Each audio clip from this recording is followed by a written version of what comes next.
আমাদের দেশে অনেক শিয়া আছে দেখবেন, যারা আমিরে মুআবিয়া রাদিয়াল্লাহু আনহুকে গালি দেয়, সাইয়েদুনা সিদ্দিক আকবর ফারুক আজমকে প্রথম খলিফা দ্বিতীয় খলিফা মানে না, তৃতীয় খলিফা ওসমান জিন্নুরাইনকে মানে না, 18 জিলহজ ঈদে গদিরে হোম পালন করে ওসমান জিন্নুরাইনের শাহাদাতের দিন।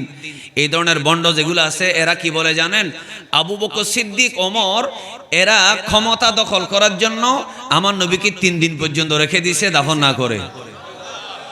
সবাই জোরে বলেন না নাউজুবিল্লাহ। আমি আপনাদেরকে কোরআনের সূরা সাবাহ আয়াত নম্বর কত বলেছি? 14।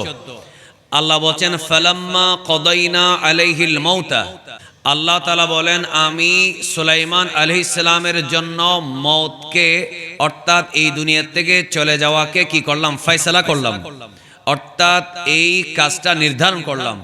আজরাইল আসলো, ওনার জান কবজ হলো। তখন উনি ছিলেন কিসের উপরে? কথা বলে না, কিসের উপরে? লাঠির উপরে। জিনেরা কাজ করছে, কেউ পাথর কাটছে, কেউ পাথর বহন করছে, কেউ দেওয়ালে বসাচ্ছে, কেউ মাটি কাটছে। যদি সুলাইমান ইসলাম ইন্তেকাল হয়ে গেছেন এটা যদি জিনেরা বুঝতে পারে, এরা কাজকর্ম ছেড়ে দিয়ে পালিয়ে যাবে। এখন ওই বাইতুল মুকাদ্দাসের নির্মাণ শেষ হওয়ার জন্য আল্লাহর নবী তো দুনিয়া থেকে বিদায় নেওয়ার পরেও, ইন্তেকালের পরেও, অথবা শাব্দিকভাবে মওত শব্দ আমরা ব্যবহার করলো, আল্লাহ ব্যবহার করলো, এটার পরেও আল্লাহ পাক নবীদের শরীরকে পোকা খাওয়ার থেকে, পচে যাওয়ার থেকে, দুর্গন্ধ যুক্ত হওয়ার থেকে, এমনকি নবীদের শরীরে যে পোশাক থাকে এই পোশাকগুলা ময়লা হওয়া থেকে আল্লাহ পাক করে। সেটা এমন এত প্রমাণ, এত সুন্দর প্রমাণ আল্লাহ কোরআনে সূরা সাবার 14 নম্বর আয়াতে দিয়েছেন। সুলাইমান আলাইহিস সালামের যখন ইন্তেকাল হয়ে গেল, তিনি লাঠির উপরে বর দিয়ে দাঁড়িয়ে আছেন, বাইতুল মুকাদ্দাস নির্মাণ কাজ চলতেছে, জিনেরা কাজ করলো। এই অবস্থায় ইন্তেকাল হওয়ার পরেও আল্লাহ পাক এমন ভাবে ওনাকে দাঁড় করায় রাখলেন, একেবারে নাহওয়া সানাতিন, একেবারে 1 বছর অথবা 1 বছরের কাছাকাছি তিনি লাঠির উপরে দাঁড়িয়েছিলেন। ওনার শরীরে কোনো পচন ধরে নাই, ওনার শরীর থেকে দুর্গন্ধ বের হয় নাই, এমনকি কাপড় পর্যন্ত ময়লা হয় নাই। জিনেরা এত সালাক হওয়ার পরেও এরা বুঝতেই পারে নাই আল্লাহর নবী সুলাইমান আলাইহিস সালাম তিনি ইন্তেকাল করেছে।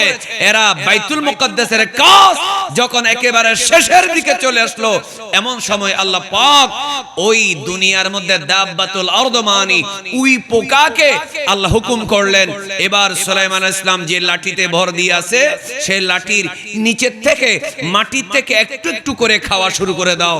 যখন আস্তে আস্তে ওই লাঠিটা ওই পোকা খাওয়া শুরু করলো, একটুখানি খায়, ওনার হাত একটু নিচের দিকে নামে, আরেকটু 1 ইঞ্চি খায়, আরেকটু ওনার হাত নিচের দিকে নামে, আবার যখন 1 ইঞ্চি খায় তখন ওনার লাঠিটা আরেকটু নিচের দিকে নামে।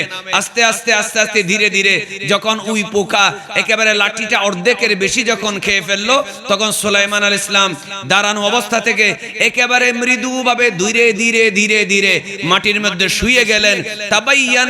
তাবাইয়ানাতিল জিন্নু, জিনেরা বুঝতে পারলো আরে সুলাইমান আলাইহিস সালাম তো নাই, আমরা কেন কষ্ট করতেছি? আল্লাহ পাক বাইতুল মুকাদ্দাস নির্মাণ করার জন্য সুলাইমান আলাইহিস সালামকে 1টা বছর লাঠির উপরে দাপন করার আগে রেখে দিয়েছেন। একটু জোরে বলবেন না সুবহানাল্লাহ।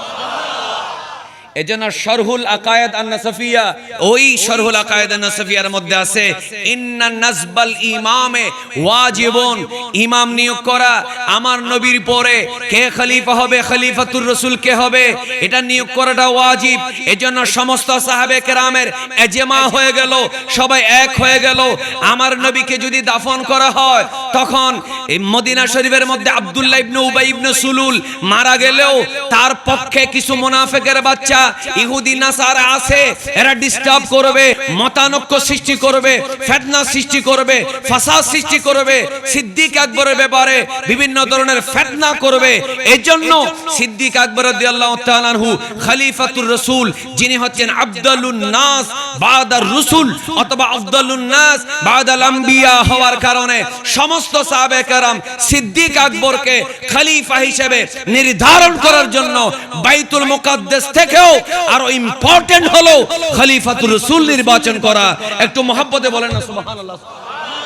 বলেন বাইতুল মুকাদ্দাস নির্মাণ করার চাইতেও সিদ্দিক আকবর আমার নবীর পরে কে খলিফা হবে সেটা নির্ধারিত করা, এটা বাইতুল মুকাদ্দাস নির্মাণের চাইতেও এটার গুরুত্ব কম নাকি বেশি?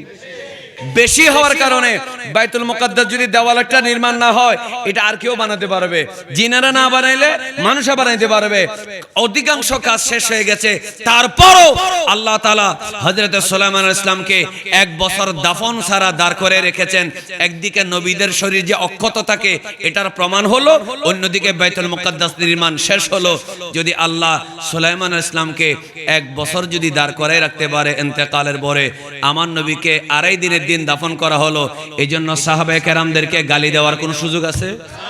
ফিতনাত থেকে বাঁচানোর জন্য, অনৈক্য থেকে বাঁচানোর জন্য, ইফতিরাক থেকে বাঁচানোর জন্য, ফাসাদ থেকে বাঁচানোর জন্য সব সাহাবীরা এজমা হয়ে তারা এই 2.5 দিন অপেক্ষা করেছেন, যেটা ছিল ফিতনাত থেকে বাঁচানোর কৌশল এবং সবার এজমা। সেই জিনিসটাকে শিয়ারা বলতেছে ওনারা হযরত আলীকে ঠকাইয়া আবু বকরকে অবৈধ খলিফা বানানোর জন্য এটা চক্রান্ত করছে। এটা কাদের মত? কাদের মত? যে শিয়ারা আমার নবী যেদিন ইন্তেকাল হয়েছেন 1,24,000 সাহাবী আমার নবীর ইন্তেকালের দিন দুনিয়াতে ছিলেন। সুবহানাল্লাহ বলো না কেন? কমপক্ষে কয় লাখ? কমপক্ষে কয় লাখ? কমপক্ষে এটা কম, একেবারে আকল হলো 1,24,000 সাহাবী। যে কথার উপরে এজমা হয়েছে সেই কথাটাকে কেউ যদি ষড়যন্ত্র বলে, এটা যদি ক্ষমতা দখলের অপকৌশল বলে, এই শিয়াদেরকে আমরা কোনোদিন মুসলমান বলতে পারি? কারণ পৃথিবীর সব পীর যদি এক পাল্লায় রাখা হয়, সিদ্দিক আকবরের একটা চুল মোবারকের সমান হবে। এজন্য ফারুক আজম রাদিয়াল্লাহু তাআলা সমাধান করে দিয়েছেন, লাউ ওয়াজিনা ঈমানু আবি বকর বিঈমানি আহলিল আরদি লারুজ্জিহা বিহিম আই আলাইহিম। একটু জোরে বলেন সুবহানাল্লাহ। আল্লাহ পাক আমাদের সবাইকে সাইয়েদনা সিদ্দিক আকবর রাদিয়াল্লাহু তাআলা এবং সাহাবায়ে কেরামের তাজিম অন্তরে ধারণ করার তৌফিক দেন।